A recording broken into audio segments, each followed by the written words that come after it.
detailnya.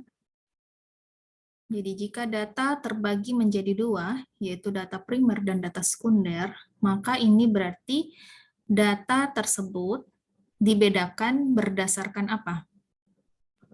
Sumber Sumber data. Sumber data, betul ya. Kalau data primer, itu berarti sumbernya dari mana? orang pertama. Cara diberikan sendiri oleh peneliti. Ya, jadi langsung ya dari orang pertama, langsung yang diperoleh peneliti secara langsung dari orang pertama. Kalau sekunder,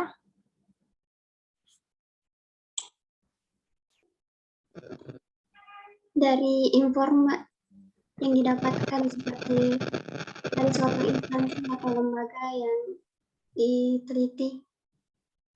ya, atau bisa kita bilang dia adalah data yang sudah dipublikasikan oleh pihak ketiga. Nah, pihak ketiganya siapa ya?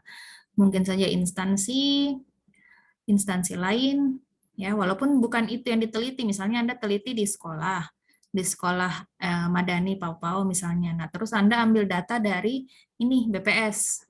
Nah, ini kan BPS bukan tempat Anda meneliti, cuman Anda butuh datanya saja. Misalnya Anda butuh data jumlah siswa di madrasah. Nah, Anda kan ambil datanya pasti di sini, jumlah siswa di madrasah di seluruh kota Makassar misalnya. Nah, Anda dapat datanya dari BPS. Tapi BPS itu bukan lokasi penelitian Anda, tapi lokasi penelitiannya di Madani Pau-Pau. Jadi data sekunder itu tidak selalu merupakan data yang dipublikasikan oleh lokasi penelitian kita. Tapi ya dia data yang dipublikasikan oleh pihak ketiga yang memang dibutuhkan oleh si peneliti. Nah, di sini berbicara masalah data dan kaitannya ke uji validitas dan reliabilitas ya. Data yang terbagi dua, ada primer, ada sekunder, maka kita ke data sekunder dulu. Data sekunder asalnya bisa dari sini, ya, laporannya sekolah, misal Anda ambil laporan keuangannya, atau jumlah karyawannya, database sekolah, jumlah siswanya, berarti itu kan semua data sekunder. Intinya adalah data yang diberikan, jadi sudah bukan peneliti yang cari data tersebut, maksudnya bukan peneliti yang memperoleh data tersebut secara langsung, tapi data tersebut diberikan oleh pihak ketiga ke peneliti. Jadi yang menemukan berapa sih jumlah pegawai yang menghitungkan itu bukan peneliti, tapi sekolahnya. Nah, sekolahnya kasih data tersebut ke peneliti. Beda dengan ini ya, kuesioner wawancara ini peneliti yang ambil sendiri, yang buat instrumennya sendiri, dan seterusnya. Bisa juga dari BPS, dokumen yang dipublikasikan oleh instansi, misalnya dari Bank Indonesia kah, atau dari kantor Pemda kah, atau dari kantor Kanwil, dan seterusnya, dan lain-lain. Intinya dia data yang telah dipublikasi oleh pihak ketiga. Nah, biasanya data-data yang sekunder, ya data-data yang sumbernya itu sekunder, dia itu telah valid dan reliable. Makanya karena sudah valid dan reliable, data tersebut ya dipublikasi. Kan tidak mungkin mereka keluarkan data yang tidak valid dan tidak reliable.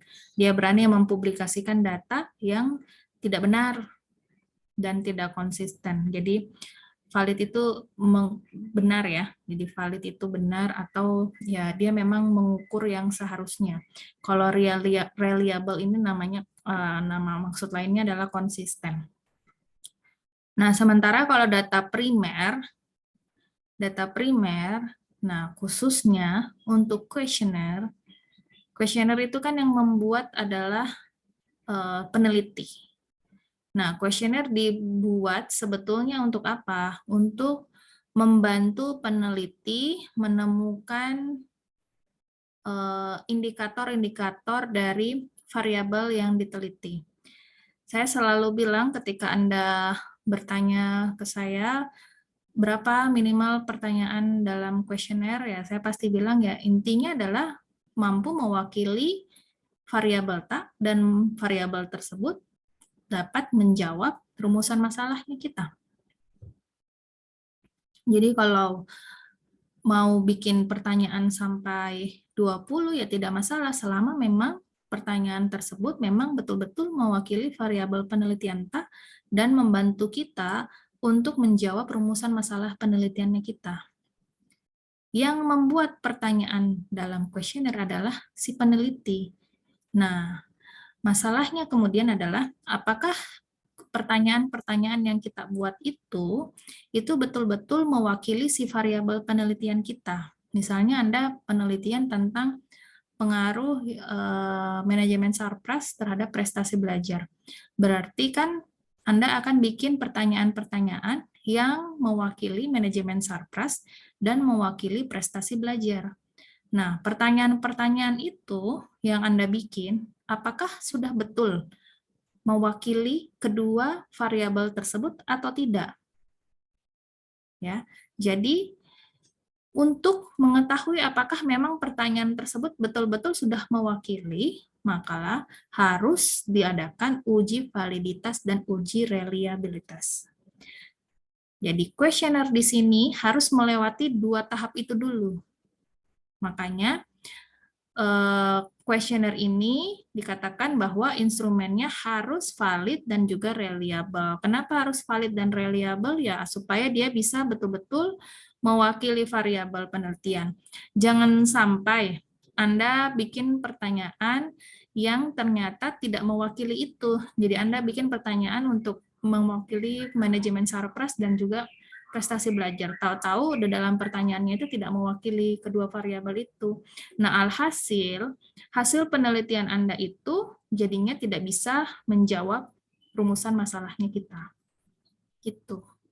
Ya. Jadi, yang mana yang harus dilakukan uji valid dan reliable, instrumen yang mana ya kuesioner. Kenapa? Karena kuesioner ini pertanyaannya yang buat si peneliti ya, si peneliti. Kalau observasi kan tidak, itu kan pengamatan. Ya, wawancara. Nah, wawancara kan hanya wawancara, jadi tatap muka terus menyampaikan beberapa pertanyaan. Nah, walaupun juga wawancara biasanya orang menggunakan instrumennya namanya ya kuesioner. Nah, instrumennya inilah yang harus diuji. Oke, selanjutnya. Nah, uji validitas dan uji reliabilitas ini yang disebut dengan uji instrumen penelitian. Instrumen yang mana yang diuji yaitu tadi kuesioner. Ya, seperti yang saya bilang, kuesioner penelitian yang baik adalah kuesioner yang valid dan juga reliable. Instrumen yang valid, jadi instrumen yang valid atau validitas, itu dapat menunjukkan derajat ketepatan instrumen sebagai alat ukur terhadap isi atau apa yang diukur. Jadi suatu tes akan mempunyai validitas yang tinggi jika mampu menjalankan fungsinya sebagai alat ukur. Maksudnya gimana? Jadi sederhananya tuh gini. Kalau Anda mau mengukur berapa tinggi badannya Anda, maka instrumen atau alat yang Anda gunakan untuk mengukur tinggi badannya Anda, ya berarti meteran. Kalau Anda pakai timbangan, maka berarti tidak cocok, tidak valid pasti hasilnya. Kalau Anda pakai penggaris, ya bisa saja bagus, bisa saja cocok hasilnya, tapi bisa juga tidak akurat, karena penggaris ya paling panjang cuman 30 cm. Nah, kalau yang paling bagus, alat ukur yang paling valid untuk mengukur tinggi badan, ya adalah meteran. Gitu. Alat ukur yang paling valid untuk mengukur berat badan, ya adalah timbangan, bukan meteran. Gitu. Jadi di sini, instrumen yang dia katakan valid adalah ketika instrumen tersebut sebagai alat ukur, dia tepat untuk mengukur apa yang sedang dia ukur. Jadi seperti yang saya bilang tadi, Anda bikin instrumen, Anda bikin kuesioner yang pertanyaan tersebut mewakili variabel manajemen surplus. Maka berarti Anda harus membuat pertanyaan-pertanyaan yang valid untuk mengukur manajemen surplus. Jangan sampai Anda bikin pertanyaan-pertanyaan yang ternyata pertanyaan tersebut tidak cocok untuk mengukur manajemen sarana dan prasarana. Ya. Jadi kalau valid itu adalah dia betul-betul apa yang alat ukurnya yang digunakan itu sesuai dengan apa yang diukur. Dia tepat mengukur apa yang diukur. Nah, kalau instrumen yang reliable.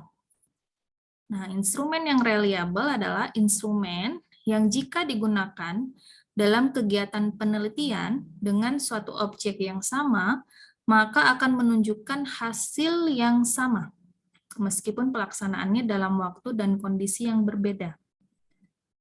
Oke, jadi di sini maksudnya reliable adalah instrumen tersebut konsisten. Jadi contoh gini, kalau Anda punya timbangan, jangan timbangan deh, Anda punya alat pengukur tinggi badan, oke? Yang diukur adalah tinggi badannya Anda. Kan nggak mungkin tinggi badan tak hari ini, kecuali kalau masih masa pertumbuhan ya. Jadi anggaplah sudah berhenti ukuran tinggi badan tak di situ. Hari ini Anda mengukur dengan alat ukur yang sama, alat meteran yang sama, tinggi badan tak 165. Terus besok diukur lagi dengan alat ukur yang sama, tetap 165, dan besoknya juga seperti itu. Jadi dia konsisten. Mau itu diukur pada hari yang berbeda, ya tetap segitu. Oke, Anda punya tepung di rumah misalnya 1 kilogram, nggak pernah dipakai. Anda pakai timbangan di rumahnya Anda untuk mengukur tepung tersebut. Hari ini Anda ukur tepung tersebut dalam 1 kantong, itu ya 1 kilo. Besok dipakai lagi untuk mengukur, ya tetap 1 kilo karena tidak dipakai. Berarti dia kan konsisten. Konsisten menunjukkan hasil yang sama meskipun pelaksanaannya pada waktu yang berbeda. Oke? Akan tidak konsisten kalau misalnya tepungnya itu tidak pernah dipakai, tetap 1 kilo, tidak pernah keluar dari plastik. Hari ini Anda ukur 1 kilogram, terus besok pakai timbangan yang sama juga, Anda ukur ternyata berkurang 3 ons misalnya. Nah, berarti itu timbangannya mulai rusak. Karena tidak konsisten, beda-beda ukurannya. Oke.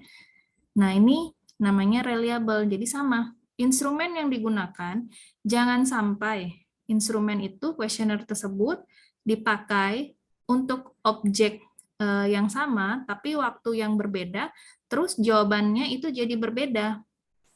Sehingga dia tidak bisa mengukur variabel yang diteliti. Nah, berarti dia tidak reliable. Jadi dua kata kuncinya ya. Validitas berarti tepat mengukur apa yang memang mau diukur. Kalau reliable, kata kuncinya adalah konsisten. Jadi dia sama terus. Mau berganti suasananya, mau berganti waktunya, waktu pengukurannya, nah tetap aja instrumennya konsisten. Jawabannya tetap konsisten. Paham ini? Validitas dan reliabilitas sebelum kita lanjut? Paham, Ibu. Oke.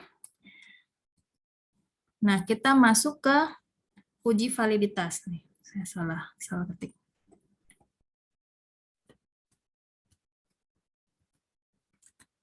Kepengertiannya ya. Kalau tadi saya gambarkan untuk Anda bisa paham dulu apa itu validitas dan reliabilitas. Nah, sekarang pengertiannya.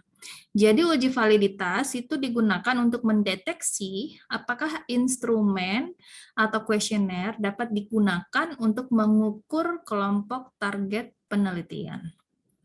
Nah, sementara uji reliabilitas itu digunakan untuk mendeteksi apakah kuesioner yang telah valid dapat digunakan oleh peneliti lain untuk meneliti pada kelompok lain yang memiliki karakteristik yang sama dengan penelitian awal.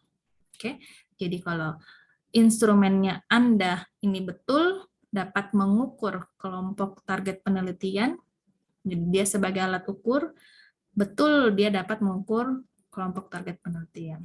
Dan juga reliable. Kalau reliable, mau siapapun yang meneliti, mau dipakai untuk kelompok lain, tapi variabel yang diwakili itu tetap sama, nah dia juga tetap konsisten. Oke. Biasanya instrumen yang sudah valid dia pasti reliable. Jadi instrumen yang sudah valid biasanya dia pasti reliable.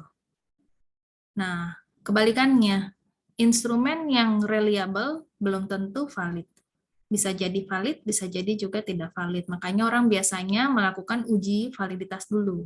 Setelah itu, kuesioner atau pertanyaan-pertanyaan yang tidak valid dia buang, baru dia uji reliable. Karena sudah pasti, pertanyaan-pertanyaan yang tidak valid itu pasti tidak reliable. Tapi pertanyaan yang valid itu pasti reliable. Gitu. Jadi kita latihan uji reliable dan validitas di SPSS. Nah, sekarang mengapa sih harus uji validitas dan reliabilitas? Jadi tujuannya adalah untuk meyakinkan bahwa kuesioner yang kita susun ini benar-benar baik dalam mengukur gejala dan menghasilkan data yang valid. Jadi benar-benar sudah pas untuk mengukur variabel yang menjadi masalah dalam penelitian kita. Sehingga kalau dia betul-betul pas untuk mengukur variabel penelitian kita, berarti kan data yang dihasilkan juga betul. Nah, ada berbagai macam validitas. Yang pertama, ada validitas konstruksi. Yang kedua, validitas isi. Yang ketiga, validitas prediktif. Oke. Yang ini Anda baca saja jenisnya, saya lanjut saja ya. Nah, bagaimana cara melakukan dulu uji validitas? Yang harus dipersiapkan adalah minimal respondennya adalah 30 orang yang berada di lokasi lain di luar target penelitian. Jadi, ketika kita mau melakukan uji validitas dan juga uji reliabilitas, maka si peneliti harus melakukan tes uji coba dulu terhadap kuesionernya. Jadi kuesionernya ini sebelum disebarkan ke respondennya yang betul-betul respondennya, maka dites dulu, diuji coba dulu. Jadi di uji cobanya itu pada 30 responden paling sedikit. Tapi 30 responden ini bukanlah respondennya dia yang sesungguhnya. Jadi misalnya Anda sampelnya itu adalah mahasiswa jurusan MPI. Nah, berarti nanti untuk melakukan uji validitas pada kuesionernya kita, maka dilakukan tes uji coba pada 30 orang responden yang bukan mahasiswa jurusan NPI. Bisa mahasiswa jurusan matematika, bisa mahasiswa jurusan PIAUD, dan seterusnya. Jadi kita ini cuma mau tes, coba-coba saja. Jangan sampai kuesionernya ketika betul-betul disebar kepada sampel kita yang sesungguhnya, ternyata kuesionernya tidak valid sama tidak reliable. Nah, alhasil, mau nggak mau kan berarti Anda harus merevisi dulu kuesionernya. Kuesionernya diperbaiki dulu kembali. Nah, kalau Anda sudah share kuesionernya tersebut kepada respondennya yang sebetul-betulnya, nah Anda share 2 kali kuesionernya itu, pasti respondennya jadi malas mengisi. Karena menurutnya dia sudah isi sebelumnya. Padahal kuesioner tersebut yang sudah dia isi belum dilakukan uji coba. Jadi ini kita melakukan uji coba dulu, uji coba awal kuesioner kita pada responden yang lain. Nah, jumlah responden minimalnya adalah 30 orang yang dicari, sedikit saja. Jadi 30 orang saja yang diminta untuk isi kuesionernya dulu. Baru uji ini ya hanya digunakan pada kuesioner yang sifatnya adalah skala Likert.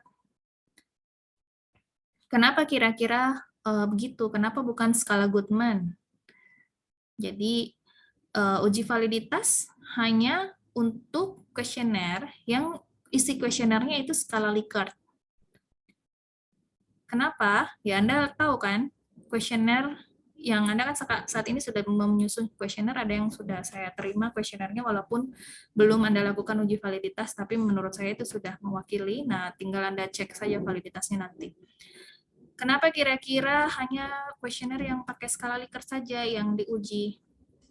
Itu karena kalau pakai skala Likert, maka kan kita bikin pernyataan-pernyataan. pernyataan-pernyataan yang menurutnya kita itu sudah mewakili variabelnya kita. Jadi ini kan membuat pernyataan itu yang berdasarkan persepsinya si peneliti itu sendiri. Beda dengan skala Goodman. Jadi kalau misalnya bukan skala Likert yang pertanyaannya itu jawabannya jelas ya, pakai variabel skala datanya bukan ordinal, tapi pakai datanya nominal, interval, atau rasio. Misalnya, Anda mau meneliti tentang pengaruh pendapatan orang tua terhadap fasilitas belajar anaknya. Nah, berarti kan pendapatan orang tua itu datanya berupa berapa uangnya orang tua tak per bulan, gajinya. Misalnya ya, berarti kan misalnya gajinya per bulan 5 juta. Nah, kalau 5 juta itu dia data apa? Kira-kira nominal, ordinal, interval, atau rasio? Data pendapatan, ada yang masih ingat?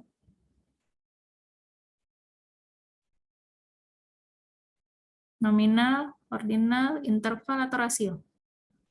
Rasio. Rasio. Kenapa kira-kira rasio? Ada nol absolutnya. Ada nol absolutnya, betul. Jadi kalau dibilang pendapatannya nol, ya berarti pendapatannya tidak ada. Oke, jadi bukan interval lagi, dia sudah ke rasio. Nah, untuk pertanyaan-pertanyaan yang sudah jelas jawabannya ya, bukan skala ordinal, tapi dia rasio ataupun juga dia interval, maka berarti kan dia memang betul-betul mewakili si variabel itu. Kan judulnya tadi adalah pengaruh pendapatan orang tua terhadap fasilitas belajar mahasiswa. Berarti yang alat ukur untuk melihat pendapatan orang tua ya pasti adalah pertanyaan berapa gaji orang tua Anda per bulan. Nah, jelas pasti jawabannya itu betul-betul akan mewakili si pendapatan orang tua. Oke, beda dengan skala Likert. Kalau skala Likert kan Anda tahu lah ya, Anda kan sudah bikin ya kuesionernya skala Likert. Anda masih bertanya juga ke saya, kira-kira ini Bu sudah cocok atau tidak? Kan seperti itu kan? Nah, berarti kan Anda masih mengira-ngira juga, ini kira-kira yang saya bikin, pertanyaannya itu betul nggak ya mewakili variabelnya saya? Betul nggak ya ini mewakili ekonomi kreatif? Betul nggak ya ini mewakili pendidikan kewirausahaan? Betul nggak ya ini mewakili manajemen sarpras atau tidak? Kan gitu. Jadi Anda masih mengira-ngira karena pernyataan-pernyataan itu ya masih Anda berusaha membuat indikator yang mewakili variabelnya kita. Oke, makanya yang skala Likert ini karena masih merupakan perkiraan si peneliti, berarti ya dia harus diuji secara validitas. Gitu. Nah, bagaimana melakukan uji validitas secara manual? Biasanya kita pakai ini, product, moment, person. Rumusnya apa ini? Ini kalau Anda lihat rumusnya, wah ribet sekali nih, jadi saya harus hitung sigma X kuadrat, sudah gitu diakarkan lagi, terus dibagi lagi sama yang di atasnya, pembilang ada penyebutnya, panjang sekali rumusnya, ini harus dilakukan satu-satu untuk setiap data, untuk setiap pertanyaan yang ada. Makanya kita pakai SPSS. Jadi kalau pakai SPSS, nggak usah sibuk menghitung begini, ya cukup Anda tinggal masukkan datanya di SPSS terus selesai.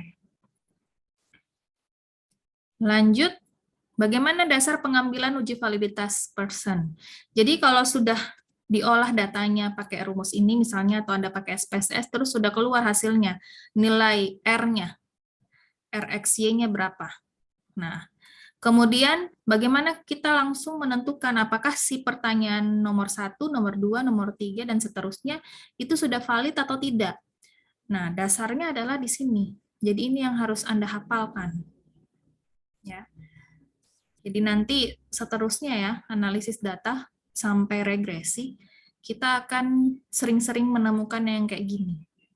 Anda harus menghafalkan itu seperti yang sudah saya sampaikan di awal ya, kalau penelitian kuantitatif, berbeda dengan kuali, kalau kuali kita harus menginterpretasi maknanya si informan yang dia bilang, terus Anda interpretasi satu-satu lewat coding dan seterusnya. Nah, kalau kuantitatif, cukup angkanya saja berapa, terus dibandingkan dengan tabel. Nah, kemudian diketahui apakah dia signifikan, tidak signifikan, valid, tidak valid, itu lewat kriteria seperti ini. Jadi, nanti hasilnya RXY itu adalah R hitung, ya, jadi ini yang kita cari ini nilainya, itu adalah R hitung. Nah, jika R hitung lebih besar daripada R tabel itu didapatnya dari mana? Dari tabel R. Ada yang saya upload di Lentera, nah itu tabel R. Jadi kalau main kuantitatif penelitiannya, itu Anda harus bisa membaca tabel. Nanti saya ajarkan cara baca tabelnya. Nah, jika R hitung lebih besar daripada R tabel, maka hasilnya pertanyaan tersebut dia valid. Tapi kalau dia lebih kecil, maka dia tidak valid. Atau bisa juga kalau tidak mau bandingkan R hitung dan R tabel, ya dibandingkan lewat nilai signifikansi. Jika nilai signifikansinya lebih kecil daripada 5%, 5% dijadikan desimal jadi 0,05, maka dia adalah valid. Jika lebih besar dari 5%, maka dia tidak valid. Jadi tergantung juga sih nilai signifikansi yang mau digunakan berapa. Nilai signifikansi itu macam-macam ya. Ini kalau Anda bikin yang sudah sempat berkonsultasi ke saya, menentukan jumlah sampel, terus saya bilang pakai rumus Slovin, terus margin error-nya, Anda tanya lagi berapa persen Ibu margin error-nya. Nah, saya biasa ada yang saya minta 5%, ada yang saya minta 10%. Ada juga kalau terlalu besar lagi sampelnya saya minta 15%. Nah, berarti ini nilai signifikansi itu ditentukannya bagaimana? Ya tergantung peneliti sebetulnya ya. Anda mau pakai yang berapa persen, asalkan ada landasannya. 5%, 10%, 1% juga bisa. Ini maksudnya nilai signifikansi itu apa? Jadi dalam penelitian kuantitatif ada dikatakan tingkat signifikansi, ya, tingkat signifikansi atau disebut dengan alfa. Jadi ada yang disebut dengan tingkat signifikansi.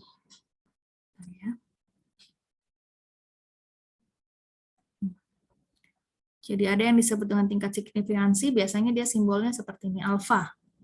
Nah ini alfa ini bisa 1%, bisa 5%, bisa juga kalau mau lebih tinggi lagi 10%, tapi biasanya sih orang sudah stop di sini ya, 10%, jangan di atasnya lagi. Kenapa sih seperti itu? Karena itu akan menimbulkan tingkat kepercayaan dari hasil penelitiannya kita itu tidak akurat.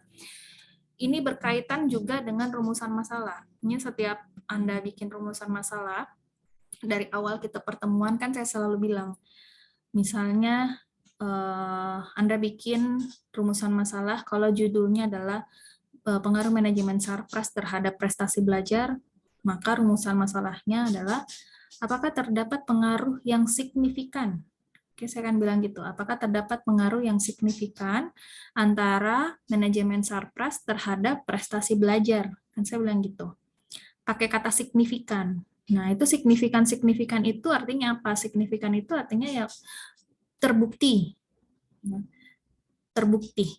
Jadi Anda menggunakan signifikan pada rumusan masalahnya Anda. Jadi ketika Anda nanti menyimpulkan bahwa oh terdapat pengaruh antara manajemen sarpras terhadap prestasi belajar. Nah, ketika Anda ngomong seperti itu, menyimpulkan seperti itu, betul nggak? Terbukti nggak? Nah, makanya orang menjawabnya dengan terdapat pengaruh yang signifikan antara manajemen sarpras terhadap prestasi belajar.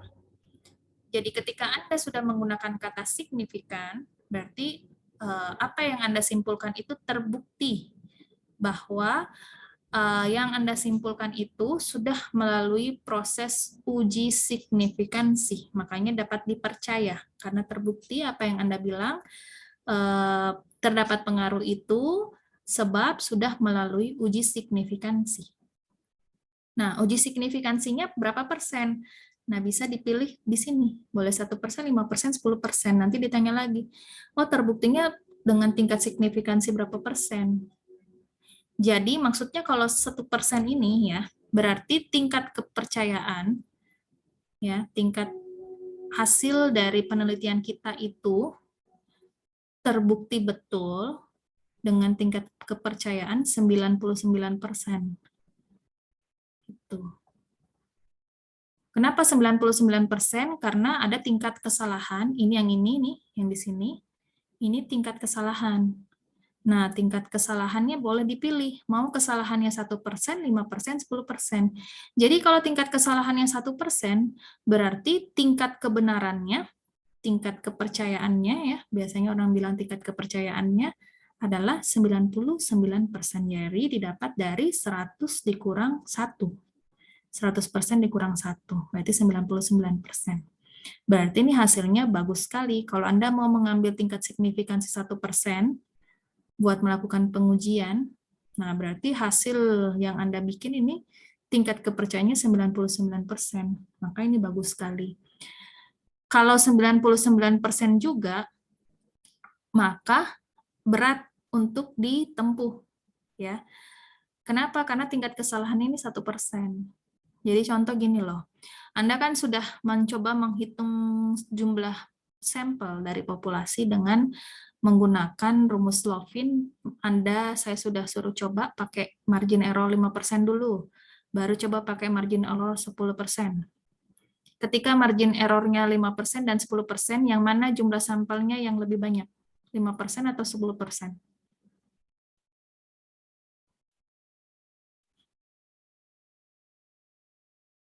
Yang mana yang lebih banyak? Yang sudah pernah hitung. Kalau margin error-nya 5% dan 10%, yang mana yang lebih banyak jumlah sampelnya? Yang 5% kah atau 10%?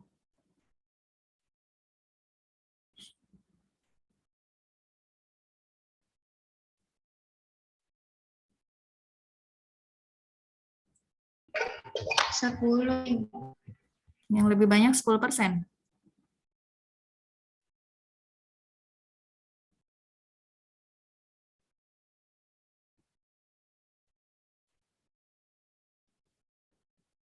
Ayo, yang mana? Ada kan kemarin itu, yang beberapa kelompok itu kemarin, saya sudah suruh cari rumus Lovin, tapi pakai 5% dulu margin error-nya, terus pakai lagi 10%. Terus Anda bandingkan hasilnya, yang mana yang lebih banyak? Pakai 5% atau 10%? Sampelnya Ibu yang lebih banyak kalau 5%, karena kalau 10% berarti resikonya banyak, kurang nih anunya, apalagi ini yang temannya 99%. Tingkat kepercayaannya, ya. Ya, Iya, jadi Ibu. ketika Anda pakai rumus Lovin menghitung jumlah sampel pakai 10%, jelas lebih berkurang jumlahnya dibanding yang 5%. Apalagi kalau pakai 1%. Pasti jumlah sampelnya lagi kalau pakai 1% lebih banyak lagi. Makanya, kenapa jadi tingkat kepercayaannya itu jadi 99%? Ya jelas, karena sampel yang diambil lebih banyak. Sehingga kalau sampelnya diambil lebih banyak, berarti kan data Anda lebih banyak. Lebih banyak datanya yang betul-betul hampir mencakup seluruh populasi. Jadi dalam arti seperti ini. Sama ya konsepnya ketika Anda misalnya mau beli jeruk di pasar. Nah, kalau Anda ambil sampelnya itu 1% untuk menguji apakah jeruk tersebut manis atau tidak, berarti kan kalau sampelnya tingkat kesalahannya 1%, berarti Anda akan mencoba hampir seluruh di penjual tersebut jeruknya yang dia jual. Berarti kalau semakin banyak Anda coba jeruk tersebut, terus Anda pasti semakin bisa menyimpulkan bahwa apakah jeruk-jeruk yang dijual oleh penjual ini adalah manis atau tidak, karena semakin banyak yang bisa Anda coba. Beda dengan yang ini. Kalau semakin besar tingkat signifikansinya atau tingkat kesalahannya, berarti kan akan semakin sedikit jumlah sampel yang mau coba, sehingga nanti penyimpulan ke seluruh populasinya juga akan semakin besar tingkat kesalahannya. Jadi kalau 1%, maka tingkat kepercayaannya itu adalah 99%. Kalau 5%, berarti tingkat kepercayaannya adalah 95%. Nah, kalau 10% berarti adalah 90%. 90%. 90%. Nah, ini tingkat kepercayaan. Semakin tinggi tingkat kepercayaan, semakin susah kita capai. Oke, contoh sederhana ya tadi itu. Kalau 99% berarti nanti sampel tes semakin banyak. Nah, sudah dari sampel semakin banyak. Terus kemudian susah mencapainya itu, karena nanti ya kalau Anda mencoba melakukan uji signifikansi, nanti Anda akan lihat ya ketika kita lakukan uji signifikansi. Nanti kalau nilai signifikansinya di sini ketika Anda uji adalah 0,03, nah kalau Anda pakai tingkat kepercayaan yang ini, ya, yang 1% ini, berarti ini nilainya lebih besar atau lebih kecil daripada 1%? 0,03 itu lebih besar atau lebih kecil? Lebih besar, Bu, 3%. Lebih 1% dijadikan desimal jadi berapa? 0,01, Bu. 0,01. Nah, berarti 0,03 itu dia lebih besar daripada Lebih besar. 0,01. 01. Berarti kalau begini hasilnya dia valid atau tidak valid? Valid, Bu, karena di bawah 5%. Kalau kita pakai fix signifikansinya 1%, bukan 5%. Kalau pakai 1% valid. Kalau pakai 1% valid atau tidak valid? Tidak, Bu, karena 3% kan lebih besar daripada 1%, jadi tidak valid. Iya. Intinya di sini ya, jadi kalau dia lebih besar, itu berarti dia tidak. Kalau dia lebih kecil, itu berarti dia valid gitu. Nah, tinggal dicari ini, tingkat signifikansinya. Anda mau pakai yang mana? Yang 1%, yang 5%, atau yang 10%. Nah, kalau pakai yang 5%, berarti kalau 0,03 valid atau tidak?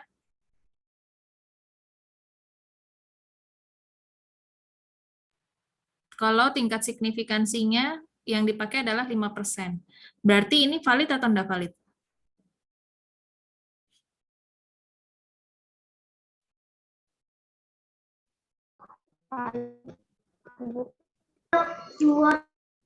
Valid. Ya, karena 0,03 dibandingkan dengan 0,05, nah, mana lebih besar? 0,05, Bu.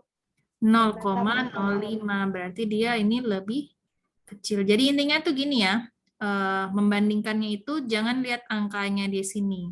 Tapi yang kita lihat itu adalah apakah nilai signifikansi, ya, apakah nilai dari signifikansi itu lebih kecil daripada alfa atau signifikansi lebih besar daripada alfa.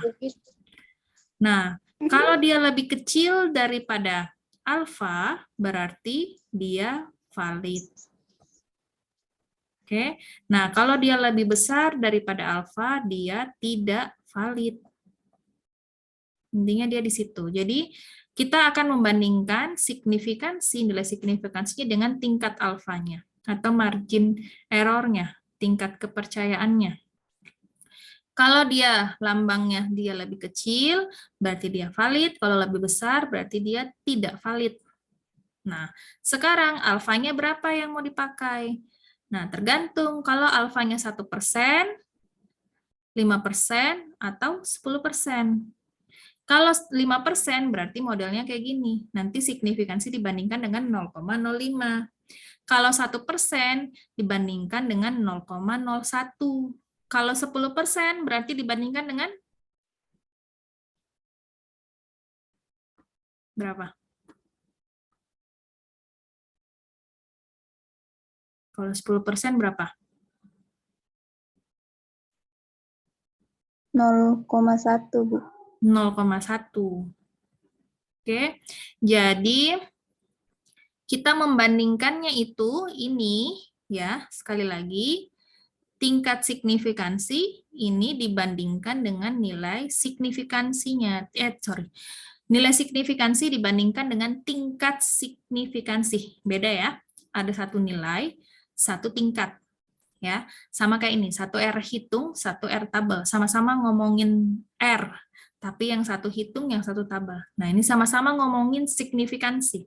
Tapi yang satu namanya nilai, yang satu namanya tingkat signifikansi. Nah, nilai signifikansi ini didapat dari mana? Setelah dihitung datanya. Kalau tingkat signifikansi, ini alfanya dapatnya dari mana? Dari ketentuan yang mau dipakai si peneliti tadi.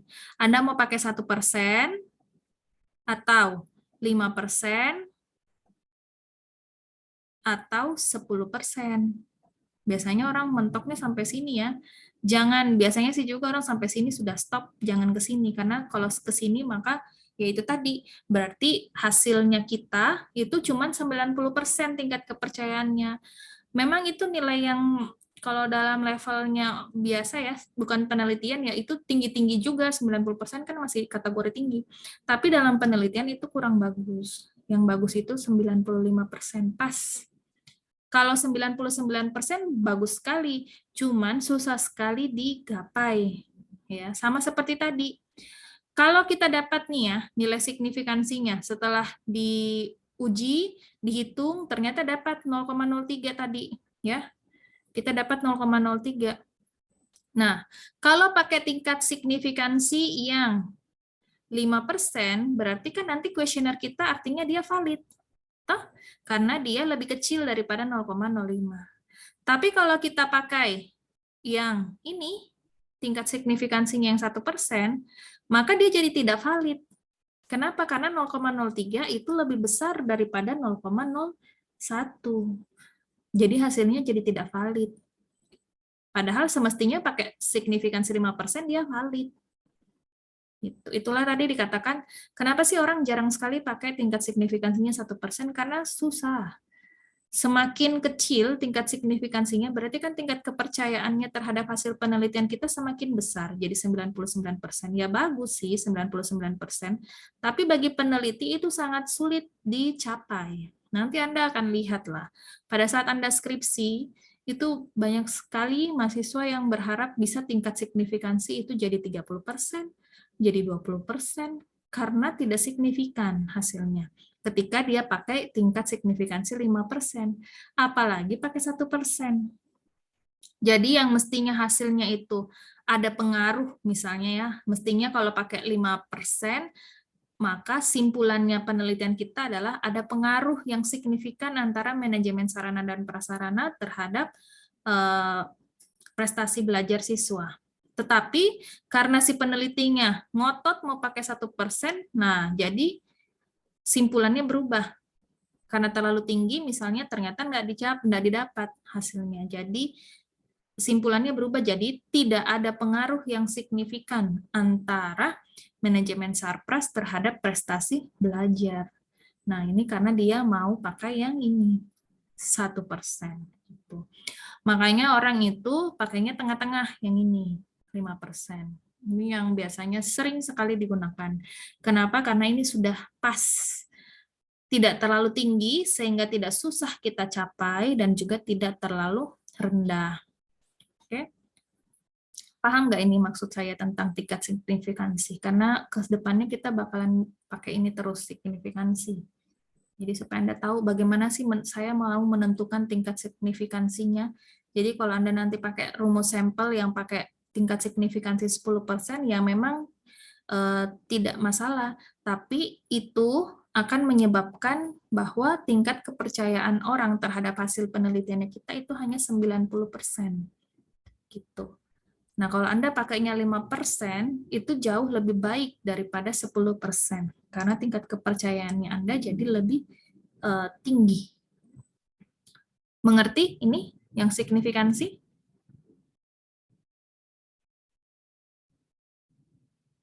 Gimana? Ada yang mau ditanyakan kalau tidak paham?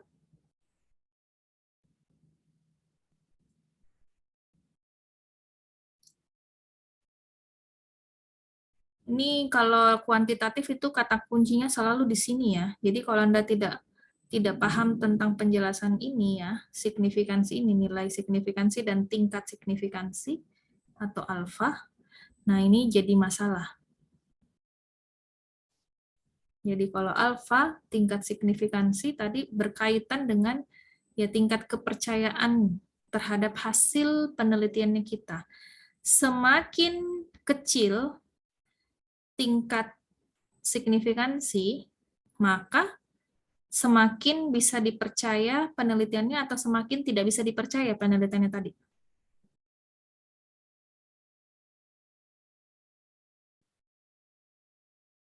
Gimana? Kalau semakin kecil nilainya ini, tingkat signifikansinya, maka hasil penelitian kita semakin bisa dipercaya atau semakin tidak bisa dipercaya. Dipercaya, Bu.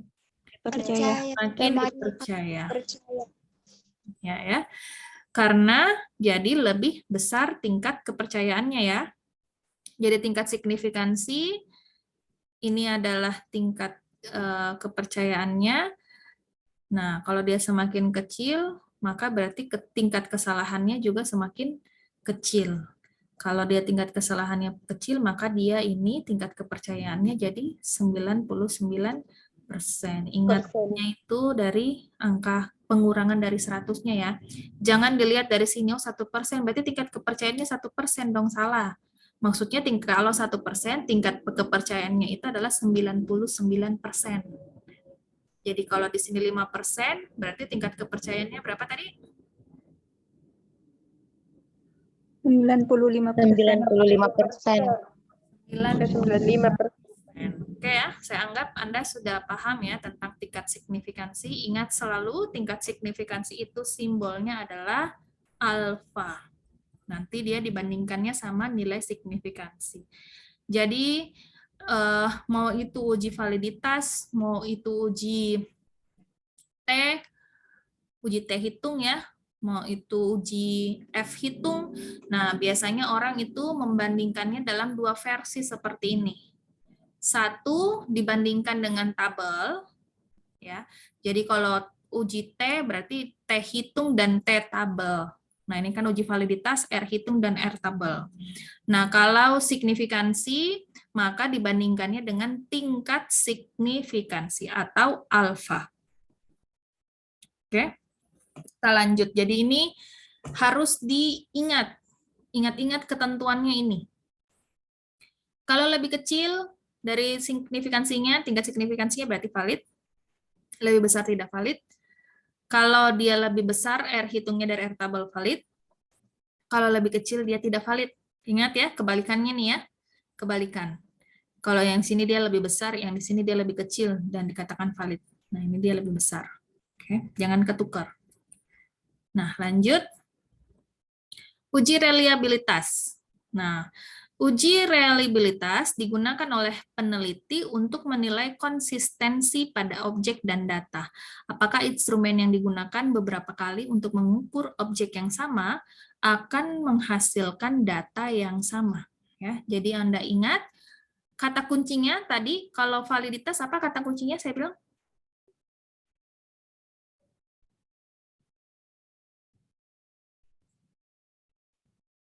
Apa validitas? Kata kuncinya.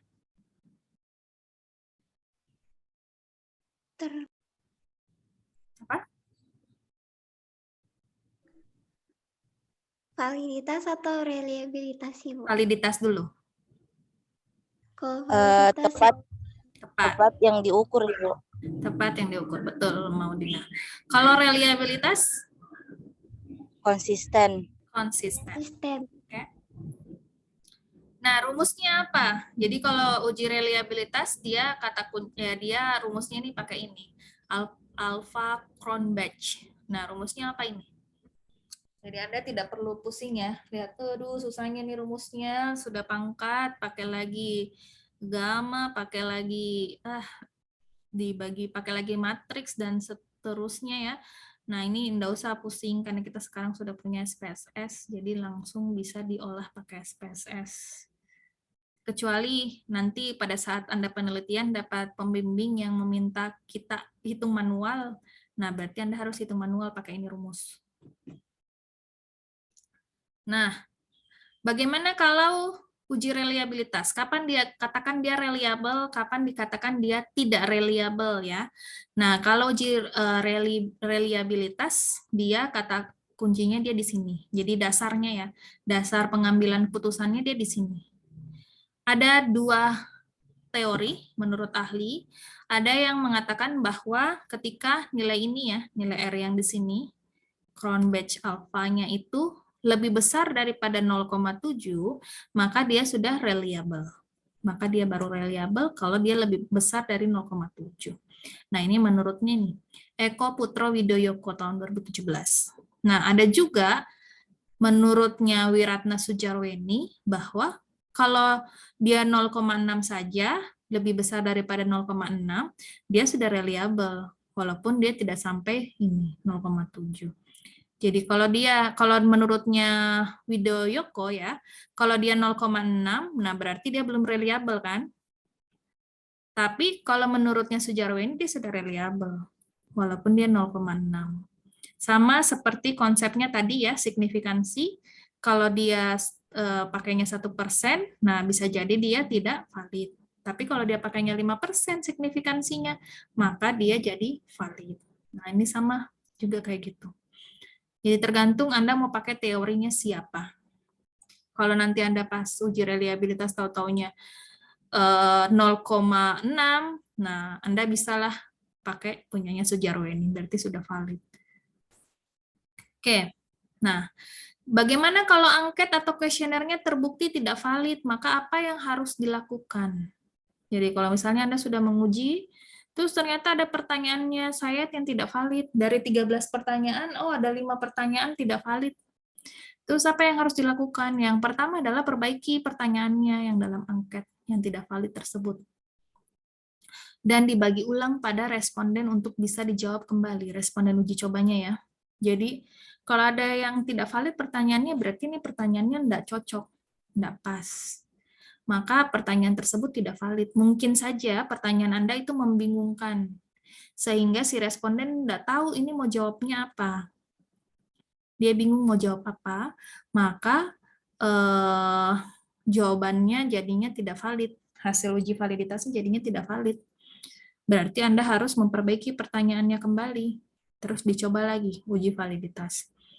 Atau Anda bisa menghapus pertanyaan yang tidak valid itu, dengan catatan bahwa pertanyaan tersebut bukanlah pertanyaan inti. Jadi jika dia dihapus, tidak akan mengurangi indikatornya variabel. Tapi jangan juga misalnya ya, Anda punya 13 pertanyaan, terus cuma 3 yang valid, 10 tidak valid. Jadi Anda mau cari cara gampang, langsung pakai nomor 2, langsung dihapus 10 pertanyaannya. Itu tidak boleh. Karena kalau Anda menghapus sebanyak itu, sudah jelas bahwa itu tidak akan mewakili variabel. Sehingga pakai cara pertama, perbaiki pertanyaannya. Walaupun ini agak repot ya, karena setelah Anda perbaiki, Anda uji validitas lagi, Anda sebar lagi kuesionernya, diuji lagi. Oke. Atau bisa juga pakai cara ini, melakukan prediksi angket valid. Nah, biasanya ini cara terakhir ya. Ketika sudah diperbaiki, terus dikasih ke responden, terus kemudian tetap tidak valid, nah biasanya orang akan melakukan ini, melakukan prediksi angket valid. Kadang-kadang ada responden yang jawabnya itu asal-asalan, sehingga dia mengakibatkan hasil kuesioner kita jadi tidak valid. Nah, itulah yang dimaksud dengan kita memprediksi angket valid. Jadi responden-responden yang tidak bagus itu boleh di-skip, diganti dengan responden yang lain. Bukan jawabannya yang kita ganti ya, tapi respondennya yang diganti. Diganti dengan yang lain, tapi kita tidak boleh mengubah jawabannya. Jawabannya si responden itu. Misalnya Anda ganti dari jawabannya sangat setuju, terus Anda ganti jadi tidak setuju. Nah, itu tidak boleh, itu namanya pelanggaran dalam penelitian. Nggak boleh ada memanipulasi data. Tapi kalau mau Anda ganti responden tersebut dengan yang lain karena Anda merasa bahwa responden ini tidak serius menjawab. Biasanya juga ya, kenapa dia tidak valid? Karena cara kita membuat pertanyaan, pernyataan-pernyataan yang favorable dan unfavorable tidak diimbangi dengan jawaban yang sesuai. Oke, jadi kan mestinya favorable dan unfavorable itu jawabannya kan mestinya dibalik ya.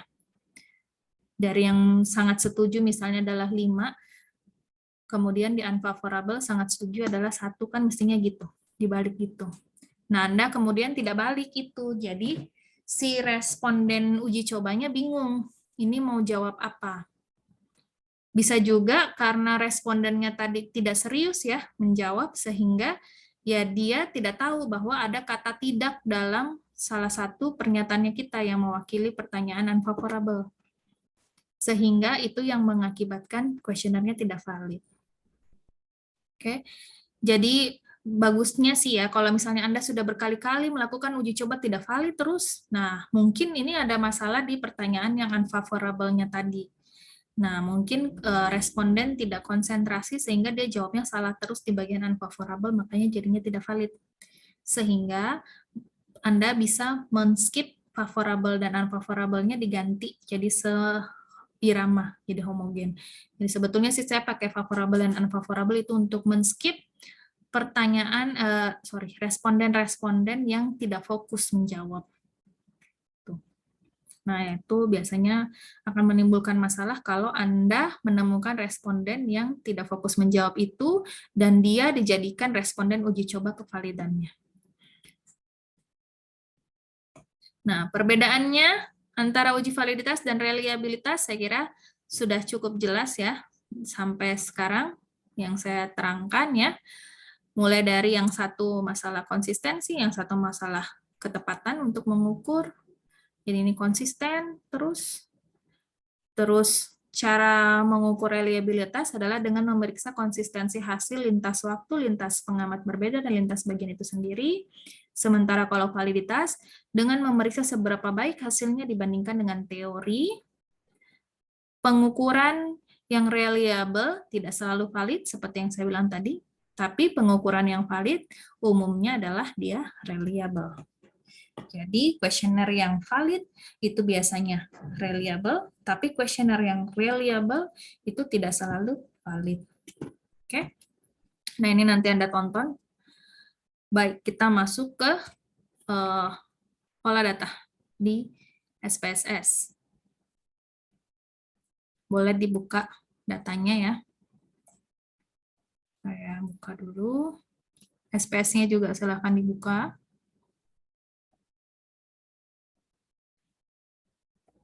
Jadi daripada Anda pakai rumus tadi yang repot, panjang, dan susah, apalagi kalau pertanyaannya kita banyak, maka biasanya orang langsung pakai SPSS untuk melakukan uji validitas.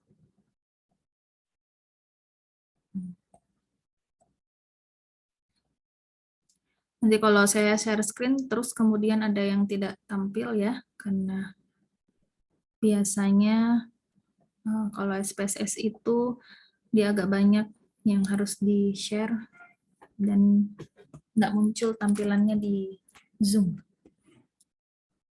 Oke, nah ini data yang sudah saya upload ya di Lantera. Nah, sekarang data ini adalah responden yang merupakan responden uji coba. Ada 30 orang. Tadi sesuai dengan syarat minimal uji validitas adalah 30 orang minimal. Terus bagian sini, ini adalah pertanyaannya yang mewakili variabel yang saya teliti. Oke. Nah, ada 13 pertanyaan yang mewakili satu variabel. Anggaplah variabel itu misalnya indikatornya adalah misalnya kinerja ya, kinerja karyawan. Nah, anggaplah dia ini variabelnya adalah kinerja karyawan yang diwakili oleh 13 pertanyaan ini. Nah, inilah yang kita mau uji validitasnya. Nah, bagaimana caranya? Pertama, siapkan dulu SPSS-nya. Jadi, dibuka dulu SPSS-nya. Ini kelihatan SPSS-ku saya buka? Tidak, Ibu. Kelihatan Ibu. Kelihatan? Oke. Kan Ibu kelihatan. Nah, ini SPSS. Kalau Anda lihat tampilannya ya, ini yang baru pertama kali lihat SPSS. Jadi, biasanya orang mau melakukan olah data, itu mainnya di sini saja, analyze. Ini banyak sekali jenis-jenisnya. Untuk satu semester ini juga tidak semua fungsi ini saya ajarkan ya. Kalau Anda tanya juga saya, semua fungsinya juga saya tidak tahu semuanya. Jadi saya cuma tahu beberapa saja yang memang sering saya pakai untuk penelitian. Nah, ada dua bagian ya, dua jendela. Satu data view, ini data view yang sekarang, dan satu lagi variable view. Data view ini tempat kita menampilkan data di sini. Oke. Terus variable view tempat kita mengolah jenis-jenis datanya, nama variabelnya, dan seterusnya. Jadi kalau SPSS itu berbeda, kita tidak bisa mengedit nama var ini di sini, ya. Anda klik kanan juga tidak ada tulisan bisa mengedit, Anda hapus var-nya juga tidak mau, ya. Jadi kalau mau mengedit ini var ini supaya ganti namanya sesuai dengan nama yang indikator yang kita mau, maka dieditnya di sini. Jadi, bagian pertama di sini ini akan mewakili data pada kolom yang pertama ini. Kemudian baris kedua ini mewakili data pada kolom kedua. Terus baris ketiga dan seterusnya itu mewakili data pada kolom ketiga dan seterusnya. Oke. Langkah pertama biasanya kalau orang mau melakukan olah data SPSS adalah di variable view-nya dulu yang di sini yang diatur. Jadi ini di variable view ini ada ya name, type, jadi nama variabelnya apa, tipe datanya apa, panjangnya ada desimalnya atau tidak, label, value, dan seterusnya. Ini biasanya diatur dulu sesuai kebutuhan. Nah, yang pertama, jadi Anda boleh ngatur dulu di sini atau boleh langsung di copy paste datanya di sini. Jadi itu tergantung orangnya mau seperti apa ya. Biasanya ada orang yang langsung variable view-nya dulu. Jadi dikasih nama dulu satu-satu. Nah, di sini kan ada 13 indikator. Ya. Namanya adalah I1, I2, I3, dan seterusnya sampai I13. Nah, inilah yang akan kita berikan nama di dalam SPSS tadi. Jadi, di sini kita kasih nama dulu. Variable view-nya di sini I1. Tidak boleh pakai spasi ya. Di sini itu Anda tidak boleh pakai spasi dalam SPSS. Kalau mau pakai spasi, pakainya underscore. Begini. Oke, nah ini dia di sampingnya akan otomatis terisi. Jadi kita kasih nama, misalnya ini I.1, ya, I.2, sampai I.13. Jangan pakai spasi. Loh. An illegal first character. I.3. Nah, I.4, I.5 sampai 13. I.6, I.7, I.8, I.9, I.10, I.11, 12, dan I.13. Jadi kalau misalnya pada saat Anda mengetik, terus muncul kayak jendela seperti punya saya tadi ya, nah itu berarti namanya itu tidak boleh. Mungkin saya mengetik karakter yang salah. Nah tadi kan saya salah, bukan saya ketik I tapi 1, jadi 1.5, nah itu dia tidak mau, karena dia menganggap itu koma. Makanya biasanya sih orang nggak pakai titik ya, tapi underscore kalau mau membedakan dengan spasi. Nah terakhir, jadi kita juga akan memasukkan ini, total score, maka kita kasih nama juga nanti di sini. Dia namanya adalah total underscore score. Total score. Ini. Oke. Nah, sudah selesai dikasih nama, baru konsentrasi ke sampingnya. Nah, ini desimalnya, ini yang biasanya diperhatikan ya, desimal itu jangan ada, karena biasanya dia akan mempengaruhi nilai.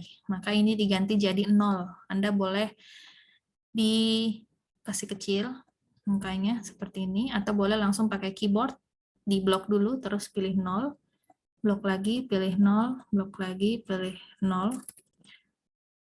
Boleh juga dihapus, terserah. Intinya di sini isinya adalah 0. Jangan pakai angka di belakang koma. Kenapa? Karena data kita tidak ada komanya. Data kita adalah data ordinal. Data ordinal tidak pakai koma. Terus, kalau Anda mau juga mengganti scale, ini boleh diganti ordinal, boleh diganti satu-satu. Kalau tidak mau juga tidak apa-apa.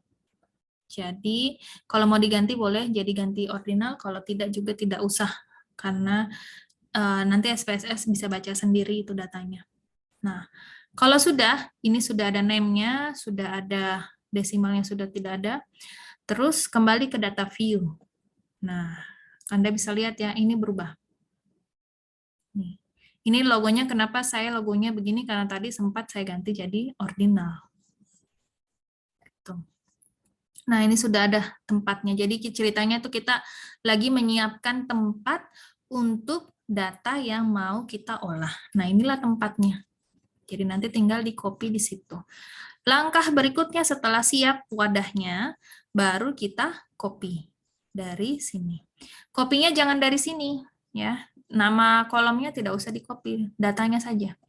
Datanya saja sampai ke total di copy. Nah, ini saja. Jadi jangan judul-judul kolomnya jangan di copy, datanya saja di copy. Klik kanan, copy.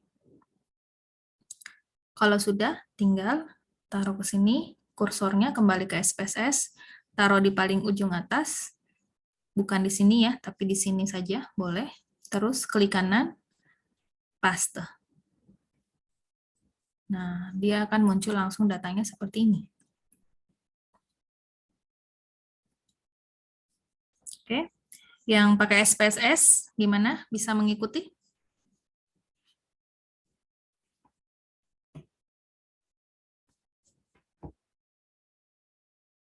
Gimana? Yang pakai SPSS bisa? Sudah sampai sini?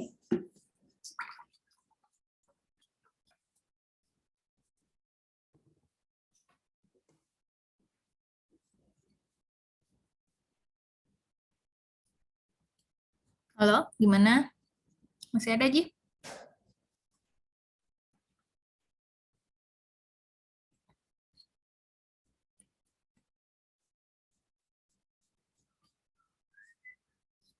Kenapa tidak ada suara ini? Belum diolah datanya, jangan-jangan pingsan nih. Lihat angka.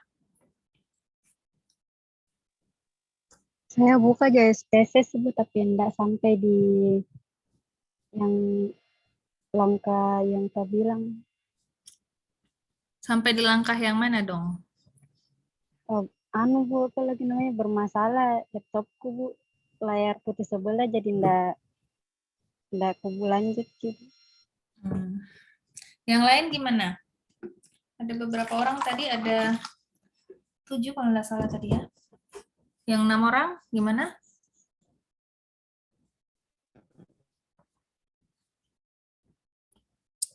Masih bisa mengikuti? Sudah mencoba memasukkan datanya. Jadi saya mau nanti kuesionernya juga diolah ya, kayak gini. Kenapa, Syahwal? Nggak kedengaran?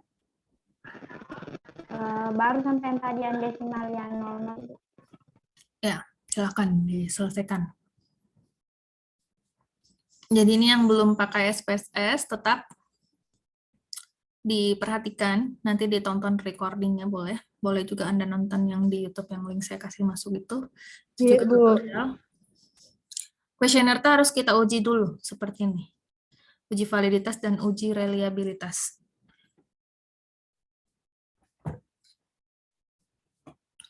Nanti ditampilkan hasilnya itu di bagian hasil dan pembahasan. Oke, jadi variable view harus seperti ini dulu, terus data view. Setelah Anda copy paste, baru mulai menganalisis. Nah, step berikutnya kita melakukan uji validitas. Jadi kalau data sudah di-copy seperti ini, sudah ada sampai 30 data untuk 13 indikator dan total score, satu total score, maka kita mulai uji validitas.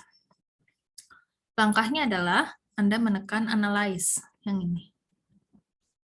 Oke. Nah, uji validitas yang mana? Yang ini. Correlate. Pilih correlate, terus pilih yang bivariate. Oke, bivariate.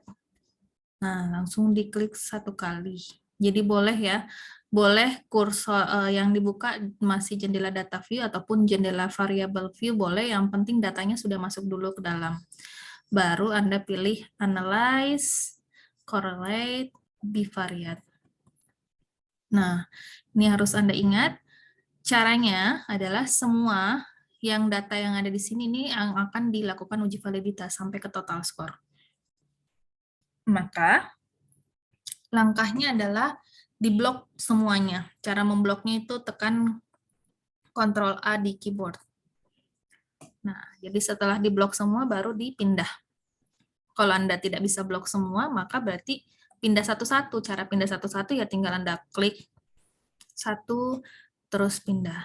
Klik lagi satu, pindah, gitu. Terus sampai habis. Nah, kalau mau versi cepat tadi, Ctrl A, terus pindah. Nah, jadi ini semua harus pindah dulu ke sini. Nah, kalau sudah, yang diperhatikan lagi yang bagian bawah sini. Correlation, dan juga ini, flex significant correlation. Ini harus dicentang. Ya, ini harus nyala centangnya. Terus yang ini yang mana? Tadi kan saya sudah bilang, kalau uji validitas adalah uji person. Ya, tadi kita uji validitas adalah person yang ini. Nah, ini ya, product moment person. Jadi ini yang dicentang. Maka yang ini yang dicentang. Person. Terus yang ini yang mana? Test of significant two tail atau one tail. Nah, itu tergantung juga. Tergantung hipotesisnya Anda pakai apa, two tail atau one tail, satu arah atau dua arah, satu ekor atau dua ekor. Nah, ini nanti ini yang harus saya jelaskan ke Anda di pertemuan hari Jumat, masalah hipotesis satu arah dan dua arah. Nah, untuk sekarang kita pakai yang dua arah dulu. Nanti Anda menyesuaikan dengan memang rumusan masalahnya Anda ya, apakah satu arah dan dua arah, nanti setelah hari Jumat itu, baru Anda bisa menentukan apakah rumusan masalahnya kita satu arah atau dua arah. Nah, ini kita pakai dua arah dulu. Kalau sudah seperti ini, tinggal klik OK. Ya, jadi kalau sudah, tinggal klik OK. Nah, langsung muncul datanya seperti ini. Kelihatan di layarnya Anda? Di Zoom-nya kelihatan nggak ini? Ya, Bu. Kelihatan, Bu. Oke. Nah, sekarang inilah hasil uji validitasnya. Kalau muncul seperti ini, jangan bingung. Jangan sampai langsung mengklik mual, lihat banyak sekali angka muncul. Yang diperhatikan cukup bagian ini saja, person dan signifikansi. Kenapa? Karena tadi kita mau lihat R hitung. R hitung lihatnya dari mana ya? Dari person kan? Kan namanya kita mau menguji person tadi kan rumusnya. Maka lihatnya dari sini. Kalau Anda membandingkannya dengan tingkat signifikansi, maka yang dilihat nilai signifikansi yang ini, yang bawah. Yang ini. N-nya itu apa? N itu jumlah data. Jumlah data kan 30. Jadi dia akan sama semua 30. Jadi kita perhatikan dari sini. Berarti untuk bagian yang pertama ini adalah untuk pertanyaan pertama. Ini pertanyaan kedua, pertanyaan ketiga, terus sampai pertanyaan total score. Oke. Nah, sekarang kita lihat bagaimana kita membaca nilai R hitungnya. Lihatnya yang paling ujung. Yang ini, total skornya. Jangan lihat ini satu-satu ya. Tapi lihat total skornya. Berarti kan untuk 30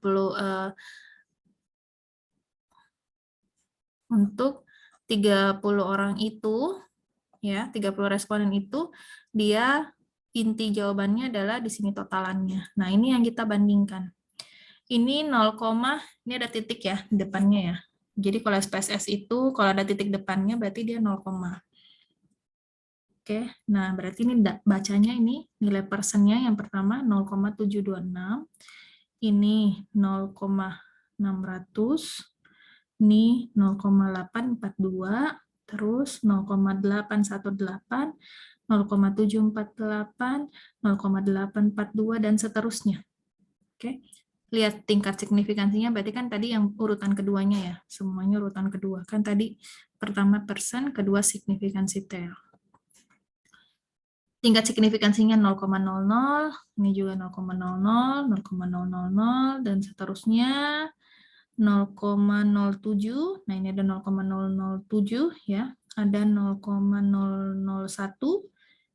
Nah, kalau 0,001 berarti lebih besar mana? Tingkat signifikansi kalau saya pakai 5% atau ini? Mana lebih besar? Tingkat signifikansi atau ini?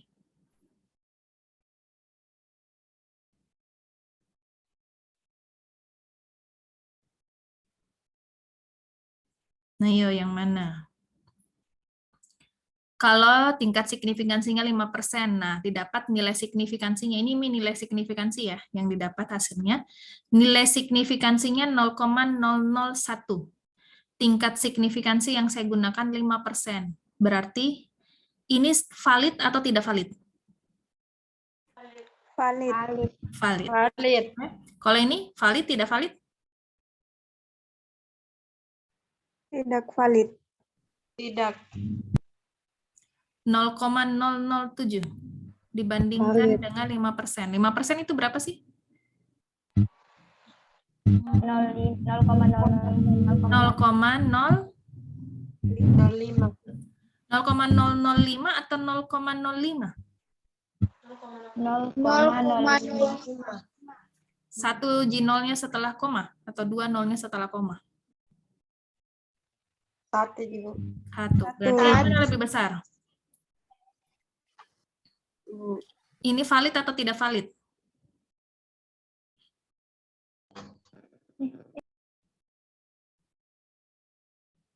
Ini valid atau tidak valid? Valid. Valid. Ya. Valid. Ya, jangan salah. Ini valid walaupun angkanya dia 7 tapi kan dia 0,007 bukan 0,07. Oke. Gimana sih? Oke, Bu. Mau penelitian ngotot mau penelitian kuantitatif tapi angka saja bingung. Jangan bingung, kalau mau kuantitatif harus bisa baca angka. Oke. Kalau mau kualitatif harus bisa narasi. Kalau enggak bisa dua-duanya mau penelitian apa? Ya harus bisa salah satunya. Nah, kalau 0,0000, nah sudah jelas dia valid. Oke. Jadi itu yang diperhatikan. Nah, sekarang kalau kita sudah membandingkan dengan nilai signifikansi, Anda mau menguji cobanya dengan R hitung lagi. Ini kan R hitung. Dibandingkannya sama apa tadi kalau R hitung? R tabel. R tabel. Nah, maka untuk R tabel, kita lihat dulu R tabelnya. Kita buka dulu tabelnya. Nah, ini R tabelnya. R tabelnya cara bacanya gimana? Ya. Kelihatan G ini toh, tabel R yang saya buka? Iya, Bu, kelihatan. Oke. Nah, sekarang N itu ya, N ini adalah jumlah data. Jumlah datanya berapa? Ini N. Ini juga. Ini jumlah data. Nah, ini apa? Level of signifikansi, tingkat signifikansi. Ini tadi yang tadi ya, 5% atau 1%. Oke, jadi dia pakainya di tabel ini ya. Di tabel ini yang tersedia hanya untuk 5% dan 1%, tidak ada 10%.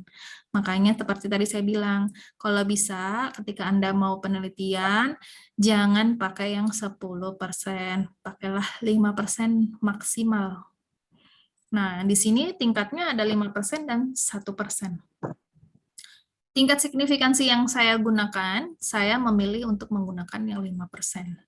Jadi nanti yang jadi patokannya kita adalah kolom yang 5% ini saja. Ini atau yang di sini. Tergantung jumlah data. Oke, jadi kalau jumlah datanya 50 berarti tingkat signifikansinya yang ini. R tabelnya. R tabelnya yang ini. Tapi kalau misalnya datanya bukan 40, misalnya 10, maka R tabelnya yang ini. Jadi lihatnya patokannya gitu ya. Berarti kalau 30 jumlah datanya, maka kita cari mana yang N-nya 30. Nah, dia ada di bawah sini, yang ini. Jadi dia, saya highlight dulu. Jadi dia adalah yang ini. Ya, dia datanya yang ini. Jadi kita lihat, cara bacanya adalah lihat N-nya. Jumlah data yang Anda pakai untuk uji validitas berapa banyak? Nah, tadi kan jumlah data saya itu adalah 30 datanya. Maka setelah itu lihat lagi tingkat signifikansi yang saya pakai berapa? 5% atau 1%? Kan saya pakai 5%.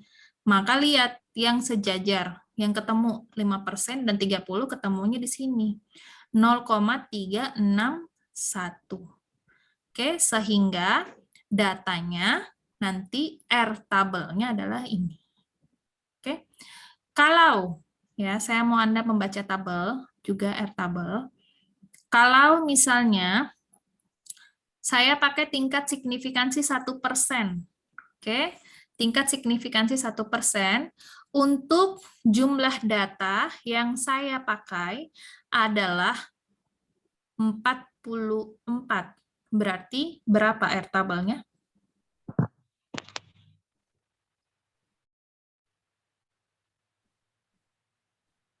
Berapa R tabelnya? 0,384. 0,384 yang ini ya. Oke, sekali lagi, kalau misalnya saya menggunakan tingkat signifikansi 5% dengan jumlah data 16. Berarti berapa R tabelnya? 0,497. Oke ya. Jadi baca R tabel seperti itu. Anda perhatikan R tabel yang Anda pakai tabelnya seperti apa. Apakah dia tulisnya di sini N saja atau N kurang 2. Jadi ada kadang-kadang tabel R juga yang dia tulis di sini N kurang 2 gitu. Atau N kurang 2 itu biasanya ya. Jadi dia pakai DF-nya N kurang 2. Nah itu berarti nilai sampelnya 30 dikurang dulu sama 2. Baru dapat 28. Nah, itulah dibandingkan dengan nilai signifikansinya. Jadi ada kadang-kadang R tabel yang seperti itu. Nah, sekarang kan kita pakainya yang ini ya. R tabel kita adalah 0,361. Nah, berarti kita bandingkan. Ingat ya, angkanya 0,361. Nah, sekarang kita cek di sini. Kita bandingkan ke bagian yang paling belakang. Yaitu yang ini. Mulai dari pertanyaan pertama. Mana lebih besar? Di sini 0,726. Berarti valid tidak valid? Tidak. Kita membandingkan R hitung dibandingkan dengan R tabel. Oke. Nah, R hitungnya 0,726. R tabelnya yang tadi ini kita dapat 0,361. Berarti valid atau tidak valid sesuai ketentuan tadi? Tidak. Tidak valid. Tidak valid. Ada yang mau bilang valid?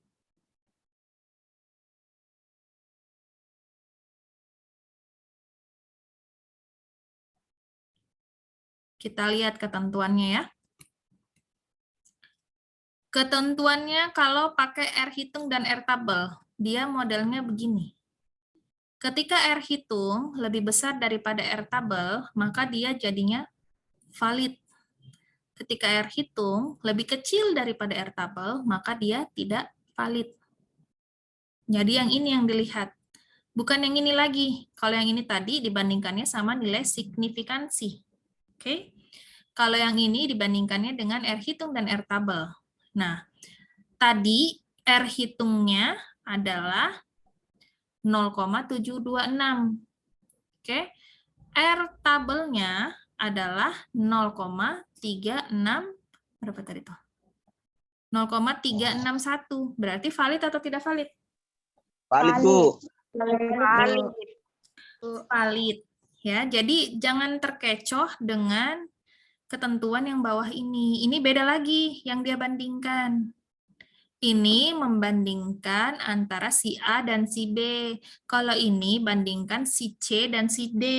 Beda ukuran dengan yang ini. Jadi kita bisa melihat nilai kevalidan, boleh lihat dari bagian yang ini, boleh lihat dari bagian yang ini.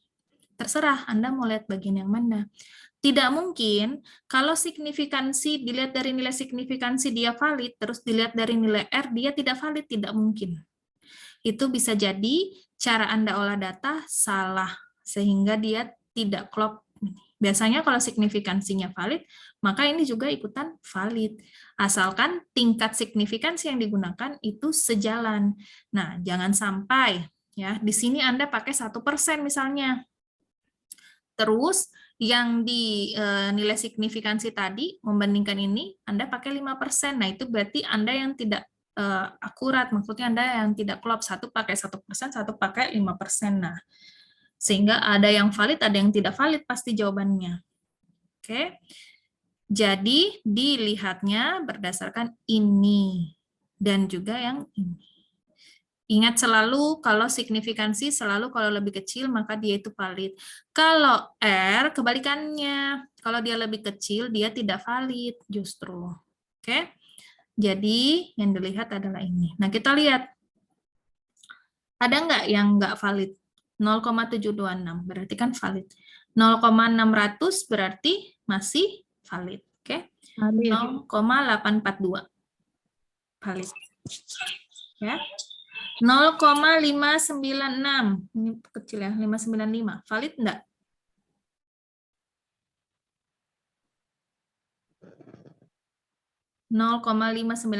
Valid atau tidak? Valid. Valid. 479 masih valid? Valid, Bu. Masih valid. Oke. Jadi ini patokannya di sini. Oke, nah hasil inilah yang kemudian kita bawa ke sini. Jadi hasilnya tadi ya, nih Anda copy, bawa ke sini. Nah, terus kemudian kita mau interpretasi hasilnya. Jadi mau dimaknai ini arti-arti kata, arti-arti angka ini semua. Ya. Jadi kita buat seperti ini. Sehingga tadi indikator 1, 0,726. Indikator 2, 0,600. Ya. Nah, ini ngambilnya dari mana angkanya? Ya dari ini tadi ya. Ini saya copy. Ini semua di copy satu persatu. Jadi ini saya hide dulu.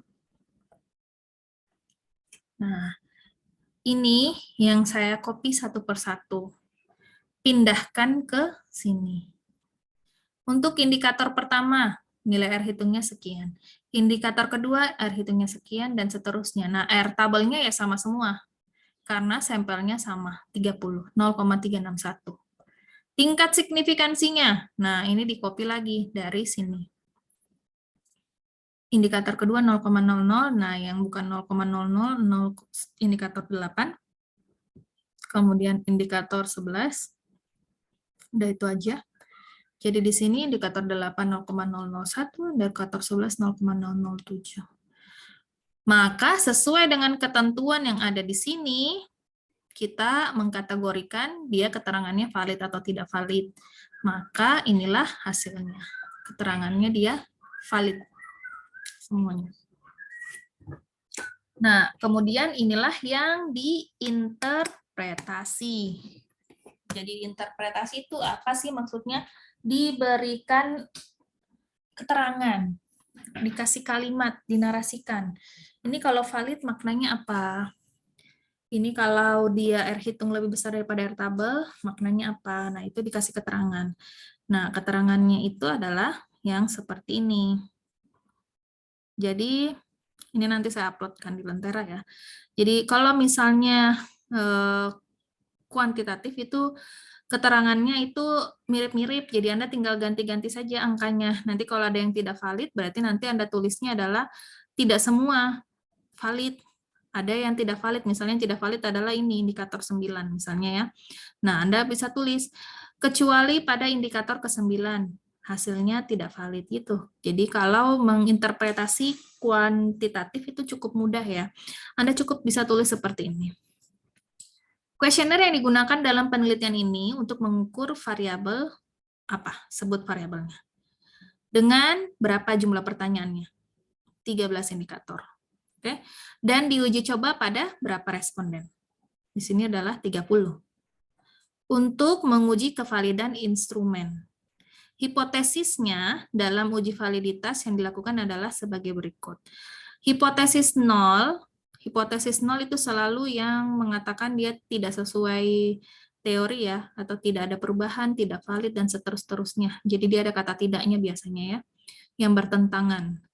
Jadi dikatakan R hitung lebih kecil daripada R tabel. Hipotesis 0-nya berarti instrumennya itu tidak valid sebagai alat ukur variabel pendidikan kewirausahaan. Kalau H1 ini lebih besar daripada R tabel, maka dia valid untuk sebagai alat ukur. Baru dinarasikan lagi, maka nilai R tabel yang diperoleh dengan tingkat signifikan 5% dan jumlah data 30 adalah 0,361. Tadi ya, kita mencari nilai R tabel. Maka berdasarkan hasil uji validitas yang diperoleh pada tabel 1 yang ini, maka diketahui bahwa ke-13 instrumen yang digunakan terbukti valid sebagai alat ukur variabel pendidikan kewirausahaan karena R hitung lebih besar daripada R tabel. Selanjutnya, jika dibandingkan dengan nilai signifikansi pada tingkat signifikan 5%, maka seluruh instrumen terbukti valid karena nilai signifikansinya lebih kecil daripada 0,05. Gitu. Jadi ingat ya, kalau Anda mau menginterpretasi untuk hasil-hasil kuantitatif, biasanya itu sama-sama saja kalimatnya, tinggal angka-angkanya yang diganti-ganti. Oke, dan nama variabelnya yang diganti-ganti. Gitu. Jadi Anda boleh melakukan interpretasi seperti ini. Terus dimasukkan hasilnya. Tulis sumber datanya kapan. Gitu. Jadi ini ketika Anda sudah melakukan uji validitas, maka itu sudah masuk satu bagian di hasil dan pembahasan dalam jurnalnya kita. Oke, sudah masuk di jurnalnya kita hasil dan pembahasan. Oke, sekarang masuk ke uji reliabilitas.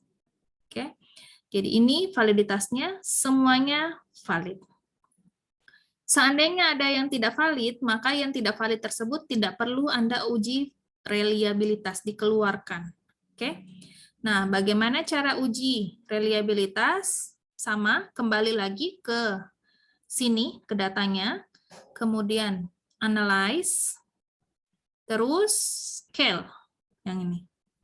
Scale, pilih reliability analysis. Oke. Nah, ini dipindahkan juga ke sebelah. Oke, karena saya semuanya indikatornya itu valid, maka semuanya saya pindahkan, kecuali total score. Ya, jadi kalau sudah Anda blok semua, total score boleh dilepas bloknya atau boleh diblok dulu, kasih pindah dulu. Nah, nanti total score dikembalikan. Ini total score diklik, baru dibalikin. Jadi kalau ada yang tidak valid indikatornya yang Anda uji coba dari kuesionernya Anda, maka boleh tidak diuji. Tidak diuji reliabilitasnya, baiknya memang tidak usah karena pasti tidak reliable. Caranya adalah diklik yang tidak valid, jadi Anda lihat yang mana yang hasil keterangannya itu tadi di sini tidak valid, nah Anda kembalikan. Jadi misalnya nih I2 tidak valid, nah I2 diklik, terus tekan yang ini, dikembalikan. Jadi nggak usah diuji kalau dia tidak valid. Oke, tapi karena saya valid semua, maka diuji. Nah, kemudian keterangannya lagi di sini modelnya harus alfa. Oke. Terus sebelum di-oke-kan, kita masuk ke statistik dulu. Nah, di statistik dicentang scale if item delete. Nah, seperti ini ya. Jadi dicentang scale if item delete. Nah, kalau sudah yang lain tidak perlu diperhatikan, tinggal klik continue. Kalau sudah, jadi sudah scale if item delete sudah continue, ini sudah alpha, terus semua yang valid sudah masuk ke bagian sini ya. Baru klik OK. Nah, kalau sudah diklik OK akan keluar lagi, inilah yang jadi konsentrasi kita yang sini. Kolom tabel yang ini, reliability statistik. Yang mana yang diperhatikan ini? Cronbach alpha, nilai CA-nya. Oke. Nah, ini nilai CA-nya 0,914. Tadi ketentuannya gimana kalau nilai reliabilitas? Kapan dikatakan dia reliable? Ketika bagaimana nilainya?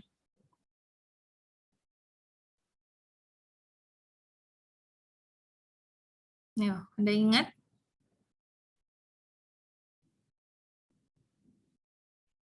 Ketika bagaimana nilainya dia dikatakan reliable?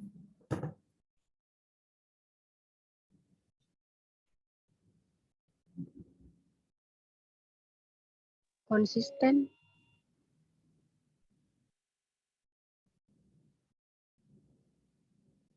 Sama kayak tadi ya, validitas kan tadi perbandingannya dengan R hitung dan R tabel. Kalau yang ini perbandingannya dengan apa? Reliable. Apa tadi yang sudah dibahas? Yang alfanya lebih kecil daripada 0,6 sama 0,7 tadi itu, Bu. Oke. Lebih kecil atau lebih besar?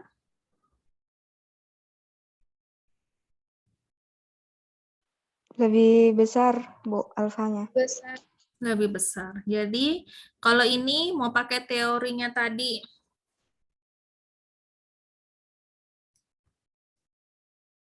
ini ya, mau pakai teorinya Widoyoko, tadi kan nilainya dia 0,9.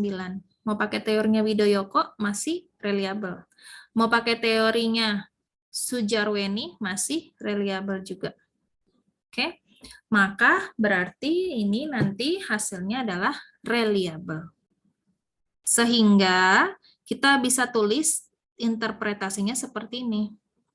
Nah, untuk uji reliabilitas seperti ini. Hasil dari uji reliabilitas pada variabel pendidikan kewirausahaan dapat dilihat bahwa nilai Cronbach alpha yang ditunjukkan di tabel 2 yang ini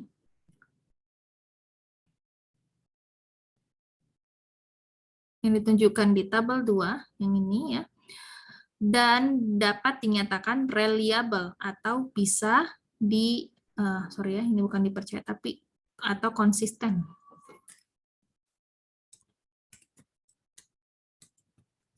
Atau konsisten.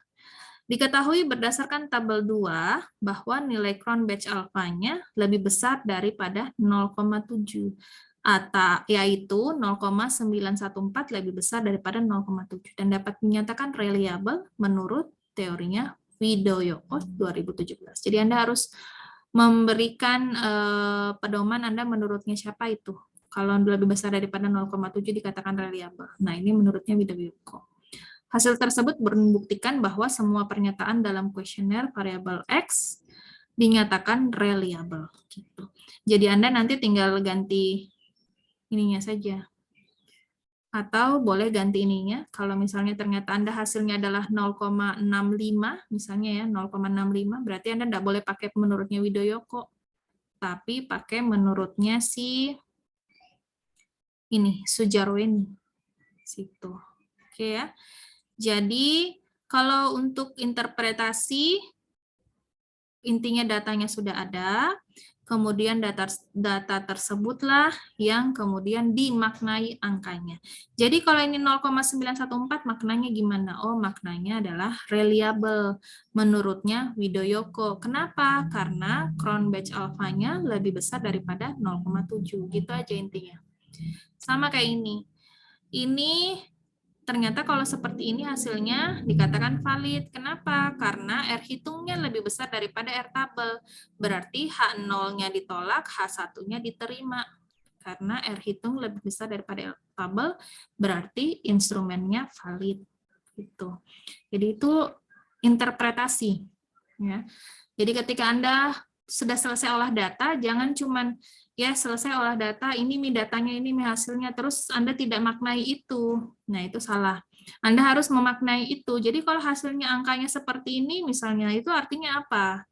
Angkanya 0,0000 itu artinya apa? Nah, itu dimaknai, cara memaknainya boleh seperti ini. Boleh juga Anda memaknai lebih lengkap lagi, bahasanya ya boleh juga. Oke, intinya interpretasi seperti itu. Oke. Sampai sini ada yang mau bertanya?